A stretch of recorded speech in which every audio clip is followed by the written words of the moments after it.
ಜೊತೆ ಜೊತೆಯಲಿ. ಅಪ್ಪನ ಹತ್ರ 10 ಲಕ್ಷ ರೂಪಾಯಿ ಇಸ್ಕೊಂಡಾಗ್ಲೋ ಅದು ತುಂಬ ವೆಯ್ಟ್ಲೆಸ್ ಅನ್ನಿಸ್ತಿತ್ತು. ಆದರೆ ಇದು ಓಕೆ ಸಮಾಧಾನ, ಇದು ಆರಂಭ ಅಷ್ಟೇ. ಮುಂದೆ ಹೋಗ್ತಾ ಹೋಗ್ತಾ ಇದಕ್ಕಿಂತ 10 ಪಟ್ಟು 100 ಪಟ್ಟು ಸಂಪಾದನೆ ಮಾಡ್ತೀಯ. ಈ ದೇಶ ಅಲ್ಲ, ಬೇರೆ ದೇಶದಲ್ಲೂ ಸುದ್ದಿ ಮಾಡ್ತೀಯ. ಅಷ್ಟೆತ್ರಕ್ಕೆ ಬೆಳಿತೀಯ ನೀನು.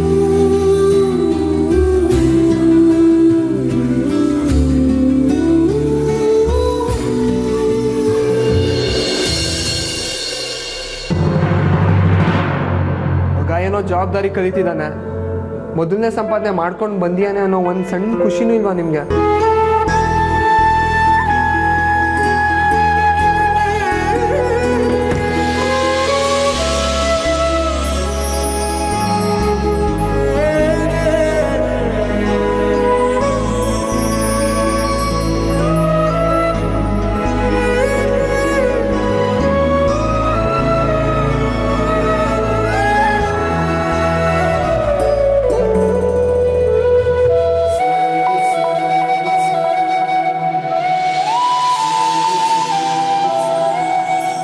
ಅಭಯ್ ಶೇಖರ್ 15,000.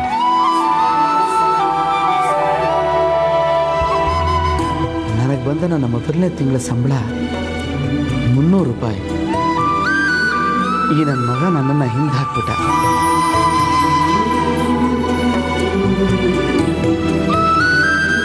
₹15,000 ತಂದಿದ್ದಾನೆ. ಎಸ್,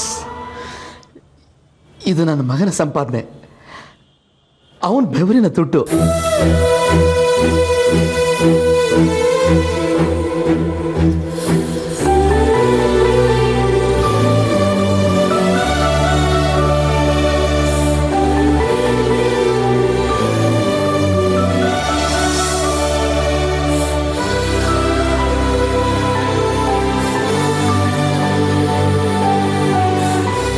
ಹಲೋ ಗೆಳೆಯ, ಎಲ್ಲಿದೆಯೋ?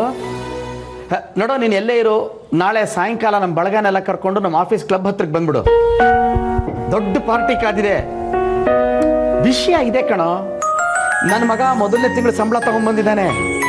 ಇಷ್ಟು ಗೊತ್ತಾ? 15,000 ರೂಪಾಯಿ. ಎಸ್, ನನ್ನ ಮಗ ಕಣೋ, ಅವನು ಸಾಮಾನ್ಯ ಅಲ್ಲ. ಅವನು ತುಂಬಾ ತುಂಬಾ ಎತ್ತರಕ್ಕೆ ಬೆಳಿತಾನೆ ಕಣೋ. ಅವನು ಬೆಳಿತಾನೆ, ಇಡೀ ಪ್ರಪಂಚನೇ ಬೆಳಗುತ್ತಾನೆ. ಎಸ್,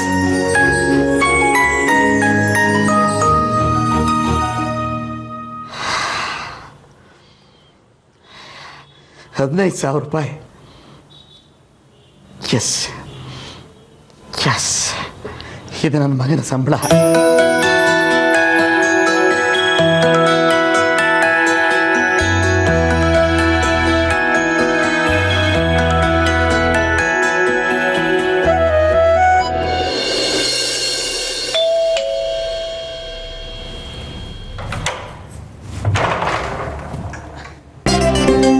ಏನಪ್ಪ, ಯಾರು ಬೇಕು?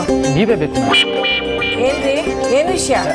ಇದೆಲ್ಲ ನಮ್ಮ ಕಂಪ್ನಿಯಿಂದ ಇನ್ವೆನ್ಷನ್ ಮಾಡಿರುವಂಥ ಹೊಸ product madam. Ayurvedic soap, Ayurvedic shampoo, ಕಷಾಯ, ಲೇಹ, ಟೋಟಲ್ ಎಲ್ಲ ಆಯುರ್ವೇದ ಮೇಡಮ್. ಇದನ್ನೆಲ್ಲ ನಂಗೆ ಯಾಕೆ ಹೇಳ್ತಾ ಇದ್ದೀರಾ? ವಯಸ್ಸಾದ್ಮೇಲೆ ಬರುವಂಥ ಎಲ್ಲ ಕಾಯಿಲೆಗಳಿಗೂ ಇದು ರಾಮಬಾಣ ಆಗುತ್ತೆ ಮೇಡಮ್. ಅದಕ್ಕೆ ಕಡಿಮೆ ರೇಟ್ನಲ್ಲಿ ಅದಕ್ಕೂ ಡಿಸ್ಕೌಂಟ್ ಮಾಡಿಕೊಡ್ತೀವಿ. ತಗೊಳ್ಳಿ, ಒಂದ್ಸಲ ಯೂಸ್ ಮಾಡಿ ನೋಡಿ.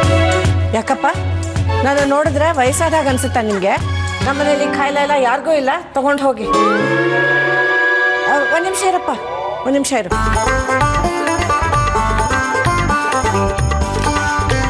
ಮಾವ, ನಿಮ್ಮನ್ನು ಹುಡ್ಕೊಂಡು ಯಾರೋ ಬಂದಿದ್ದಾರೆ ನೋಡಿ.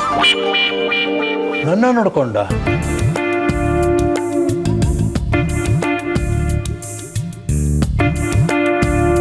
ಏನಪ್ಪ ಸರ್, ನಿಮಗೆ BP, sugar, asthma, heart problem, gastric, ತಲೆನೋವು, ಮಂಡಿ ನೋವು, ಬೆನ್ನೋವು, ಮೊಣಕಾಲು ನೋವು, ಸೊಂಟ ಹಿಡ್ಕೊಳ್ಳೋದು, ಇದೆಲ್ಲ ಪ್ರಾಬ್ಲಮ್ಗಳಿಗೂ ರಾಮಬಾಣ ತಯಾರು ಮಾಡಿಕೊಂಡು ನಿಮಗೋಸ್ಕರ ಬಂದಿದ್ದೀನಿ ಸರ್. ನೀವು ತಗೊಳ್ಳೇಬೇಕು. ಯಾರಿಗೆ ಹೇಳ್ತೀಯ? ನಾನು ಕಾಯಿಲೆ ಮನುಷ್ಯನ ಥರ ಕಾಣ್ತೀನಾ? ನನಗಿನ್ನೂ 20 ವರ್ಷ. ಅದೇ ಸರ್, 70 ವರ್ಷ ಆದಮೇಲೆ. 70 ವರ್ಷ ಅಲ್ಲಯ್ಯ, 20 40 ವರ್ಷಕ್ಕೆಲ್ಲ ಯಾವ ರೋಗ ಬರುತ್ತೆ ಹೋಗ ತಗೊಂಡು.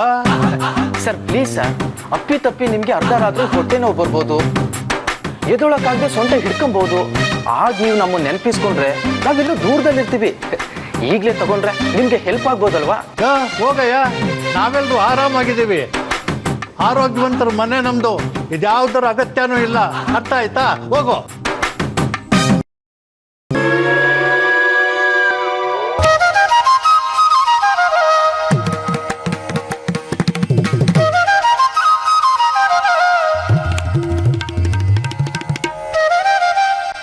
ರೀ ಆಯುರ್ವೇದ, ಇಲ್ಲಿ ಬನ್ರಿ.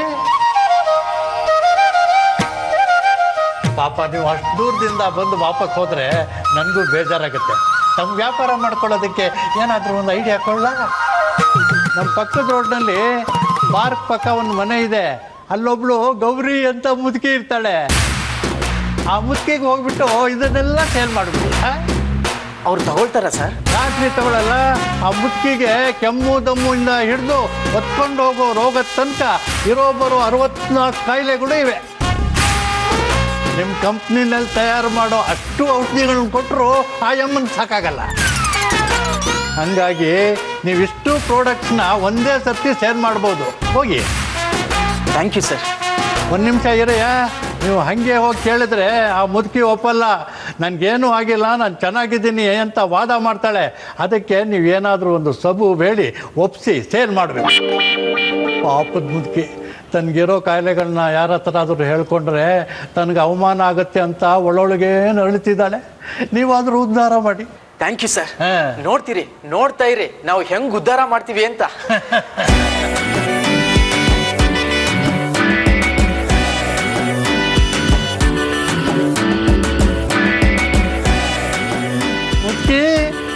ಇವತ್ತಿದೆ ನಿನ್ಗೆ.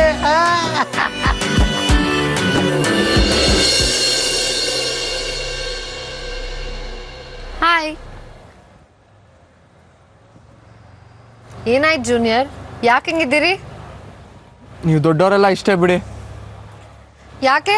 ನಾನೇನ್ ಮಾಡಿದೆ?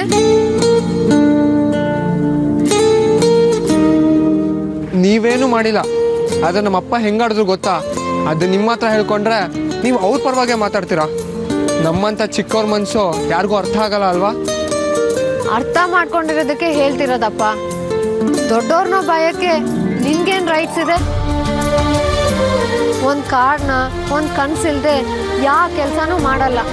ಅಯ್ಯೋ ಗೊತ್ತು ಬಿಡ್ರಿ. ಅವ್ರದ್ದು ಒಂದು ಕನ್ಸ, ಬಿಲ್ಡರ್ ಆಗ್ಬೇಕಂತೆ, ಆಫೀಸಲ್ಲಿ ಕೂರ್ಬೇಕಂತೆ, ದುಡ್ಡು ಸಂಪಾದನೆ ಮಾಡ್ಬೇಕಂತ. ಈ ಹಳೆ ಕಾಲದವ್ರದೆಲ್ಲ ಇಷ್ಟ. ಎಲ್ಲ ಬರೀ ಅವ್ರದ್ದೇ ನಡಿಬೇಕು. ಬರೀ ನಮ್ಮೇಲೆ ಅಧಿಕಾರ ಚಲಾಯಿಸೋದು, ಬೈಯೋದು ಬಿಟ್ರೆ ಬೇರೆ ಏನೂ ಗೊತ್ತಿಲ್ಲ ಅವಕ್ಕೆ. ಅಲ್ಲೇ ನೀನ್ ತಪ್ಪು ತಿಳ್ಕೊಂಡಿರೋದು. ಎಲ್ಲಾ ತಂದೆ ತಾಯಿಗೂ ಮಗ ಚೆನ್ನಾಗಿರ್ಬೇಕು, ಸಂಪಾದನೆ ಮಾಡ್ಬೇಕು ಅಂತ ಆಸೆ ಇರಲ್ವಾ ಹೇಳು? ಬಟ್ ನನ್ಗದಿಷ್ಟ ಇಲ್ವಲ್ಲ. ಬರೀ ನಿನ್ನ ಇಷ್ಟನೇ ಹೇಳ್ತೀಯಲ್ಲೋ. ಅವ್ರ ಪಾಯಿಂಟ್ ಆಫ್ ವ್ಯೂನು ಯೋಚನೆ ಮಾಡು. ಅವನೇ ನಮ್ಗೆ ಆಧಾರ, ನಮ್ಮ ಆಸೆ ಎಲ್ಲ ಪೂರೈಸೋನು, ನಮ್ಮ ಕನ್ಸು ನಿಜ ಮಾಡೋನು, ಕೊನೆ ಕಾಲದವರೆಗೂ ನಮ್ಮ ಕೈ ಹಿಡ್ದು ಕಾಪಾಡೋನು. ಈ ಥರದ್ದೆಲ್ಲ ಏನೇನೋ ಆಸೆ ಇಟ್ಕೊಂಡಿರ್ತಾರೆ ಗೊತ್ತಾ? ಅಂಥದ್ರಲ್ಲಿ ಅವ್ರು ಮಾಡೋದೆಲ್ಲ ತಪ್ಪು, ಅವ್ರ ಮಾತು ಕೇಳಲ್ಲ, ನಾನು ಇಷ್ಟಂಗೆ ಮಾಡ್ತೀನಿ ಅಂದರೆ ಯಾರಿಗೆ ಆದರೂ ಬೇಜಾರಾಗಲ್ವಾ? ಒಂದು ತಿಳ್ಕೊ, ಮಕ್ಕಳು ಕೆಟ್ಟವ್ರು ಇರ್ಬೋದು, ಆದರೆ ಹೆತ್ತವ್ರು ಯಾವತ್ತೂ ಕೆಟ್ಟವ್ರಾಗಲ್ಲ.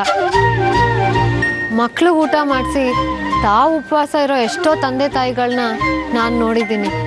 ಆದರೆ ತಂದೆ ತಾಯಿಗೆ ಊಟ ಮಾಡಿಸಿ ಮಕ್ಕಳು ಉಪವಾಸ ಇರೋದು ತುಂಬ ಕಡಿಮೆ. ನೀನು ಚೆನ್ನಾಗಿರ್ಬೇಕು, ಚೆನ್ನಾಗಿ ಓದಬೇಕು, ಒಳ್ಳೆ ಬಟ್ಟೆ ಹಾಕೊಳ್ಬೇಕು, ನಿನ್ನ ಫ್ಯೂಚರ್ ಚೆನ್ನಾಗಿರ್ಬೇಕು ಅಂತ ನಿಮ್ಮಪ್ಪ 25 ವರ್ಷ ಹಗಲು ರಾತ್ರಿ ಕಷ್ಟಪಟ್ಟು ಸಂಪಾದನೆ ಮಾಡಿದ್ರು. ಆದರೆ ನೀನು ಅವ್ರಿಗೋಸ್ಕರ 25 ನಿಮಿಷ ಯಾವತ್ತಾದ್ರೂ ಸ್ಪೆಂಡ್ ಮಾಡಿದ್ಯಾ? ಅವ್ರ ಮನಸ್ಸಲ್ಲಿ ಏನಿದೆ, ಅವ್ರ ಕಷ್ಟ ಏನು, ಸಂತೋಷ ಏನು ಅಂತ ಯಾವತ್ತಾದರೂ ವಿಚಾರಿಸಿದ್ಯಾ? ದೊಡ್ಡವ್ರ ಬಗ್ಗೆ ಕೇವಲಾಗಿ ಮಾತಾಡೋದು ತುಂಬ ಸುಲಭ. ಆದರೆ ಅವ್ರ ಬಗ್ಗೆ ಅರ್ಥ ಮಾಡ್ಕೊಂಡು ಮಾತಾಡಿದ್ರೇ ಅವ್ರ ದೊಡ್ಡತನ ಏನು ಅಂತ ನಿಂಗೆ ಚೆನ್ನಾಗಿ ಗೊತ್ತಾಗೋದು. ಅಪ್ಪನ ಪ್ರೀತಿ ಬೆಲೆ ಏನು ಅಂತ ನಿನ್ಗೆ ಇಲ್ಲಿವರೆಗೂ ಅರ್ಥನೇ ಆಗಿಲ್ಲ ಅಲ್ಲ? ಬಟ್ ಆ ಪ್ರೀತಿ ಬೆಲೆ ಏನು ಅಂತ ನಂಗೆ ಚೆನ್ನಾಗಿ ಗೊತ್ತು. ಯಾಕಂದರೆ ನಂಗೆ ಅಪ್ಪನೇ ಇಲ್ಲ. ಮನೆ ಬಿಟ್ಟು ಹೋಗಿ 20 ವರ್ಷ ಆಯಿತು.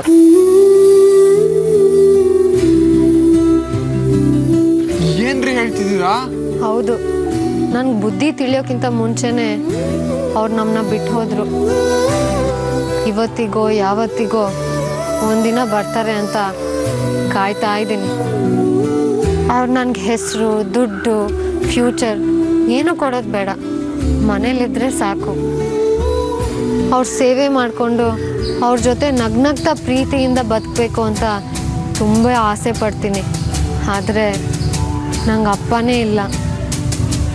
ನಿನಗೆ ಅಂತ ಒಳ್ಳೆ ಅಪ್ಪ, ನಿನ್ನ ಫ್ಯೂಚರ್ಗೆ ಒದ್ದಾಡೋ ಅಪ್ಪ ಇದ್ದಾರೆ. ಆದರೆ ನಿನಗೆ ಅದು ಅರ್ಥ ಆಗ್ತಿಲ್ಲ. ನನಗೋಸ್ಕರ ಒಂದು ಕೆಲಸ ಮಾಡ್ತೀಯಾ ಜೂನಿಯರ್?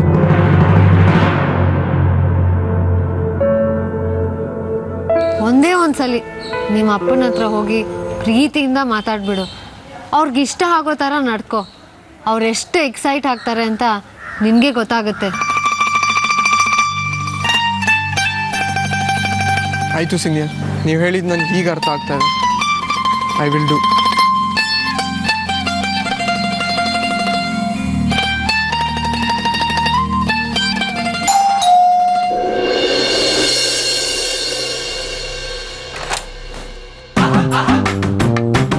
ಯಾರೇ? ನಮಸ್ತೆ ಮೇಡಮ್, ನಾನು ಅಶ್ವಚೂರ್ಣ ಪ್ರಾಡಕ್ಟ್ ಕಂಪ್ನಿಯಿಂದ ಬಂದಿದ್ದೀನಿ.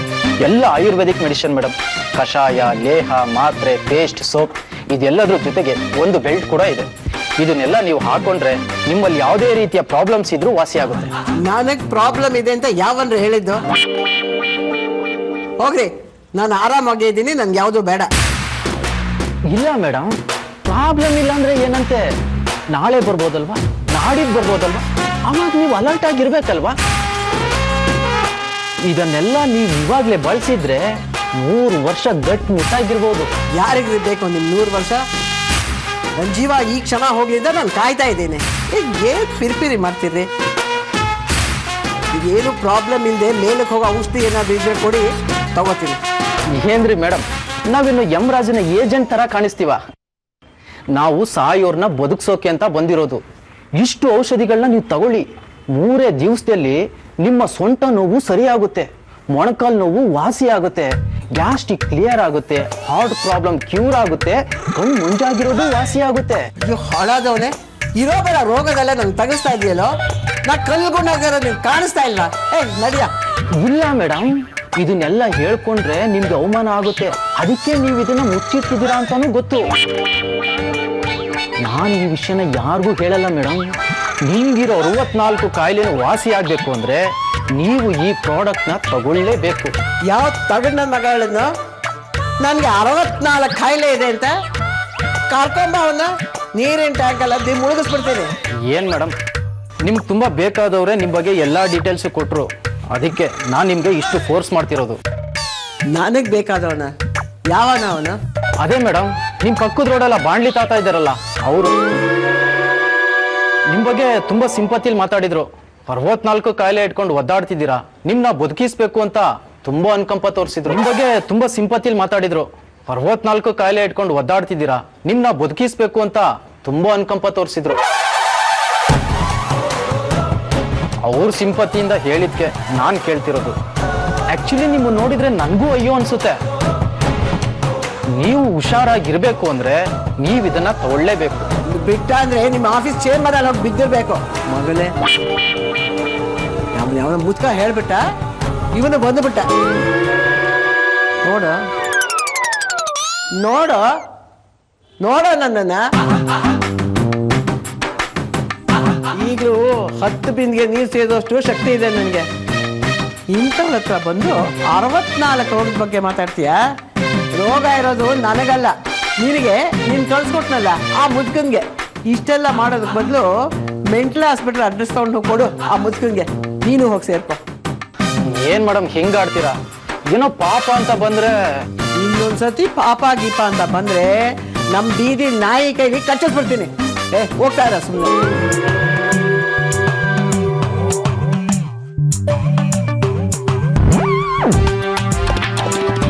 ಎಲ್ಲ ಮುದ್ಕ, ನನ್ಗೆ 64 ರೋಗ ಅಂಟಿಸ್ತಾ ಇದೆಯಲ್ಲ, ಬಿಡಲ್ಲ. ನಿನಗಿದೇ ಗ್ರಾಚಾರ.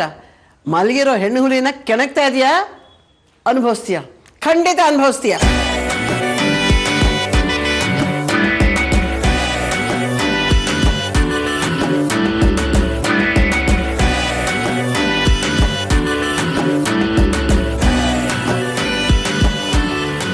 ರಚಿನ್, ಡ್ಯಾಡಲ್ಲಿ ಏನೋ ಇದು ಇದ್ಕಿದ್ದಂಗೆ ಅಪ್ಪನ ಕೇಳ್ತಾ ಇದೆಯಾ? ಏನು ವಿಷಯ? ಅವ್ರ ಬಗ್ಗೆ ಒಂದಷ್ಟು ತಿಳ್ಕೊಬೇಕಿತ್ತು. ನೀ ಹೇಳಿ ರಚಿನ್, ಅವ್ರು ನಿಜವಾಗ್ಲೂ ನನಗೋಸ್ಕರ ಕಷ್ಟಪಟ್ಟಿದಾರ? ನನ್ನ ಮೇಲೆ ಪ್ರೀತಿ ಇದೆಯಾ ಅವ್ರಿಗೆ? ಇದೇನೋ ಹಿಂಗೆ ಕೇಳ್ತಾ ಇದೆಯಾ? ಸತ್ಯ ಹೇಳು ರಚಿನ್, ಅವ್ರಿಗೆ ನನ್ನಂದ್ರೆ ಇಷ್ಟನಾ? ಅಯ್ಯೋ ಹುಚ್ಚಪ್ಪ, ಮಕ್ಕಳು ಅಂದರೆ ಯಾವ ತಂದೆ ತಾಯಿಗೆ ಇಷ್ಟ ಇರೋದಿಲ್ಲ. ಅದರಲ್ಲೂ ನಿಮ್ಮ ಅಪ್ಪಂದು ವಿಚಿತ್ರ ಸ್ವಭಾವ. ನೀನು ಕಂಡ್ರೆ ಬೆಟ್ಟದಷ್ಟು ಪ್ರೀತಿ, ಆದರೆ ತೋರಿಸ್ಕೊಳಕ್ಕೆ ಇಷ್ಟ ಇಲ್ಲ. ಇಂಡೈರೆಕ್ಟ್ ಆಗಿ ತುಂಬ ಹಚ್ಕೊಂಡ್ಬಿಟ್ಟಿದ್ದಾನೆ ನಿನ್ನೆಲ್ಲ. ಪ್ರೀತಿ ತೋರಿಸಿದ್ರೆ ಎಲ್ಲಿ ಸದರಾಗ್ಬಿಡುತ್ತೇನೋ ಅಂತ ಭಯ ಅಷ್ಟೇ.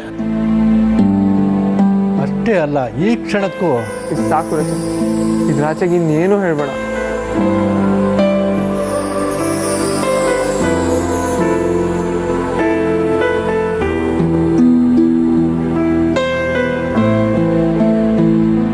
ಏನೋ ಪುಟ್ಟ ಇದು, ಬಾರ ಇಲ್ಲಿ. ಏನು ಹೇಳಬೇಕು ಅಂತಿದ್ದಾನೋ ಹೇಳ್ಬಿಟ್ಟು ಹೋಗಕ್ಕೆ ಹೇಳೋನಿಗೆ. ಏನಿಲ್ಲ, ನಿಮ್ಮ ಹತ್ರನೇ ಒಂದು ವಿಷಯ ಮಾತಾಡಬೇಕಿತ್ತು. ಅಪ್ಪ. ಅಪ್ಪನ? ನೀನು ನನ್ನನ್ನು ಅಪ್ಪ ಅಂತ ಕರೆದಿಯಾ? ಹೌದು ಕಣಪ್ಪ, ಸಾರಿ ಕಣಪ್ಪ. ನನ್ನಿಂದ ನಿಮಗೆ ತುಂಬ ಹರ್ಟ್ ಆಗಿದೆ ಅಂತ ಗೊತ್ತು. ಪ್ಲೀಸ್ ಬೇಜಾರು ಮಾಡ್ಕೋಬೇಡಿ ಅಪ್ಪ. ಅಪ್ಪ? ಶಾಂತಿ, ಅವ್ನು ನನ್ನನ್ನು ಅಪ್ಪ ಅಂತ ಇದ್ದಾನೆ ಕಣೆ. ಏನಾಯ್ತ್ರಿ? ಸುಧಾರಿಸ್ಕೊಳ್ಳಿ, ಸುಧಾರಿಸ್ಕೊಳ್ಳಿ. ಪುಟ್ಟ, ನೀ ಹೀಗೆಲ್ಲ ಸಡನ್ ಸಡನ್ ಆಗಿ ಶಾಕ್ ಕೊಡ್ಬೇಡ. ನಿಮ್ಮ ಅಪ್ಪ ತಡ್ಕೊಳ್ಳೋದಿಲ್ಲ. ನೀ ಹಾಗೆಲ್ಲ ಕರಿಬೇಡ ಇನ್ಮೇಲೆ. ಅಪ್ಪ ನಾನು ಅಪ್ಪ? ಹೌದು ಹೌದು, ನಿಮ್ಮ ಅಪ್ಪನೇ. ಸುಧಾರಿಸ್ಕೊಳ್ಳಿಪ್ಪ, ಸುಧಾರಿಸ್ಕೊಳ್ಳಿ. ಭಯ ಆಗ್ತಾ ಇದೆ ಕಣೆ, ಅವ್ನು ನನ್ನ ಅಪ್ಪ ಅಂತ. ಸುಧಾರಿಸ್ಕೊಳ್ಳಿ.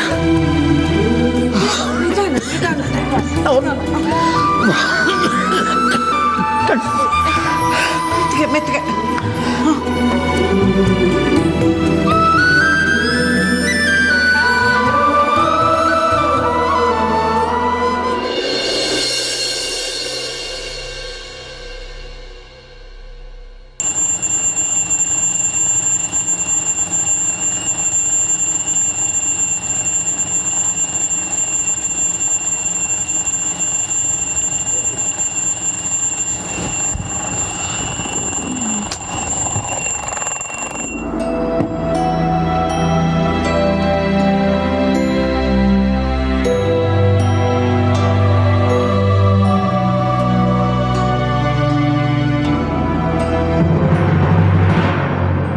ಶಾಲಿನಿ ಟೀಚರ್ 8:40 ಸ್ಕೂಲ್ ಹತ್ರ ಬರ್ತಾರೆ. 5 ನಿಮಿಷ ವ್ಯತ್ಯಾಸ ಆದರೂ ಅವ್ರು ಸ್ಕೂಲೊಳಗೆ ಹೋಗ್ಬಿಡ್ತಾರೆ. ಅವ್ರನ್ನ ನಾನು ನೋಡಬೇಕು ಅಂದರೆ 8:20 ಮನೆ ಬಿಡಬೇಕು. ಸೊ 7:40 ಸ್ನಾನ ಮುಗಿಸಿರ್ಬೇಕು. ಅದಕ್ಕೂ ಮುಂಚೆ ಎಕ್ಸಸೈಸ್ ಮಾಡಿರಬೇಕು.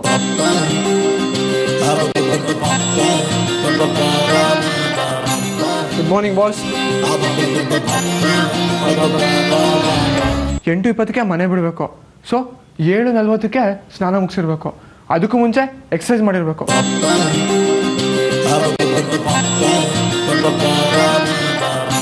Good morning boss.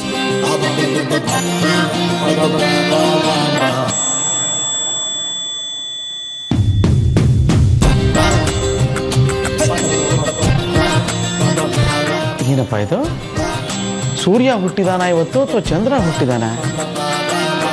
ಇಷ್ಟು ಬೇಗ ಎದ್ಬಿಟ್ಟಿದಾನಲ್ಲ ಇವನು.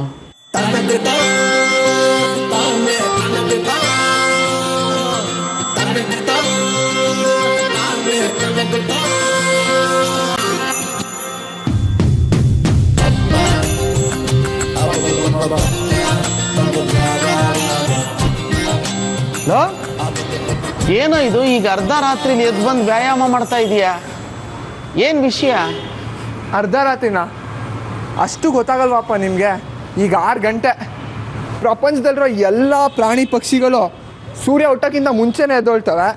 ಇನ್ನು ಮನುಷ್ಯರಾಗಿ ನಾವು ಸೂರ್ಯ ಹುಟ್ಟಿದ ಮೇಲೆ ಅವರು ಎದ್ದೇಳ್ಬಾರ್ದ? ಅಟ್ಲೀಸ್ಟ್ ನೀವಾರು ನನ್ನ ಎದ್ದೇಳಿಸ್ಬಾರ್ದಾ?